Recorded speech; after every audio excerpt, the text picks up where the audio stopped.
ce fils, ici, typifiant les âges de ténèbres. Au verset 17, étant rentré en lui-même, il dit combien d'ouvriers chez mon père ont du pain en abondance. Et moi ici je meurs de faim.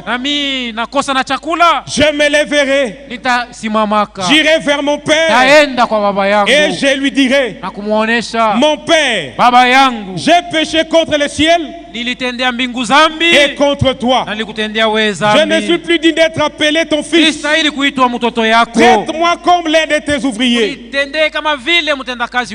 Et il alla, il se leva et alla vers son père. Comme il était encore loin, son père le vit et fit émis de compassion. Il courut se jeter à son cou et l'embrassa. Le fils lui dit, mon père. Lisons verset 22. Mais le père dit à ses serviteurs, apportez vite la plus belle robe et revêtez-les. Mettez-lui un anneau au doigt et des souliers aux pieds. Alléluia. Amen. Lorsque l'esprit de la repentance a saisi les fils, le type d'un véritable croyant, retournant auprès du Père. Alléluia. Amen. Le Seigneur est allé vers nous. Ce n'est pas nous qui sommes venus vers le Seigneur, mais c'est lui qui est venu vers nous. Le Père est venu à la rencontre du Fils et il lui a remis entre les mains de serviteurs. Alléluia. Amen. Il n'était pas d'abord directement entré dans la maison. Entre les mains de serviteurs, on enlève les souillures. Alléluia. Amen. Le ministère que Dieu a établi aujourd'hui avec la véritable parole de Dieu et pour l'édification du corps de Christ, pour le perfectionnement de saints, ils lui ont mis une robe blanche. Alléluia. Amen. Et dans Apocalypse 19, il est dit, la robe blanche, ce sont les œuvres justes de saints. Alléluia. Amen. Les œuvres justes de saints. Le soulier aux pieds, le zèle de l'évangile. Alléluia. Amen. Et l'anneau au doigt, c'est l'anneau de l'alliance de la grâce. Le Fils devait être lavé et habillé par le serviteur avant d'entrer dans la maison.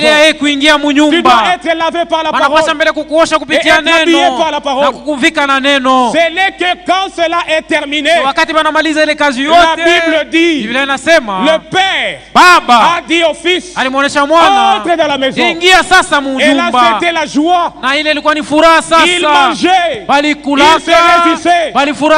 Alléluia. Amen. C'était la joie à la maison. Et quand nous aurons la perfection au travers de véritables paroles de Dieu, le Père là au ciel, il dira montez ici.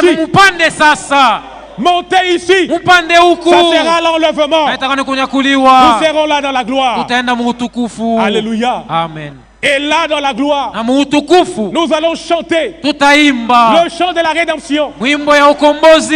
Si vous continuez l'écriture, vous trouverez ceci. Lorsque le fils cadet était en train d'être lavé et habillé, le fils aîné était sorti.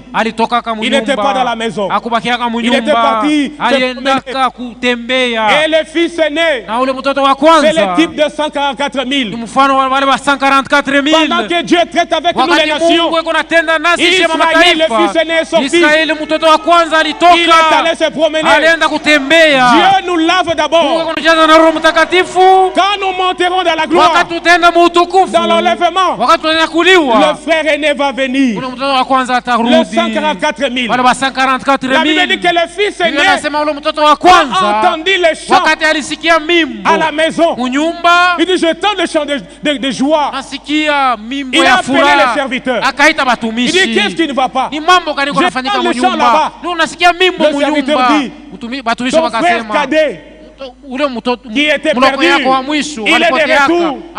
C'est pour cela que ton Père est dans la joie. La Bible dit, sur le mont Sion, 144 000 vont entendre le chant de gloire. Ils vont se faire là-bas. Et ils vont demander, c'est quoi les serviteurs, Élie et Moïse, ils diront, vos frères qui étaient au Congo, qui étaient au Gabon, qui étaient en France, qui étaient en Allemagne, qui étaient partis par là, ils ont crié à la parole et ils sont sauvés. Ils sont dans la gloire là-bas. C'est pourquoi le Père est dans la joie. Le Fils aîné dit, moi je ne veux pas entrer là-bas. Et c'est le Père qui est sorti et venu à la rencontre du frère, du Fils aîné. Ils ne vont pas participer, mais le Seigneur Jésus viendra à leur rencontre et se relèvera à eux. Alléluia. Ce ne sont pas des imaginations, ce ne sont pas des légendes, mais une réalité. Le Seigneur revient très bientôt. Ceci est le temps de préparation, de mettre nos vies en ordre, de chercher la véritable sanctification de la chair, de l'esprit et de l'âme, de chercher le baptême du Saint-Esprit, car bientôt le Seigneur revient. Je lis ceci sans commenter et nous terminons. Je ne commente pas simplement, je lis. Matthieu chapitre 25 au verset 10. Pendant qu'elles allaient en acheter, le pou arriva, celle qui était prête entrait avec lui dans la salle des noces et la porte fut fermée. Lèvons-nous pour la prière.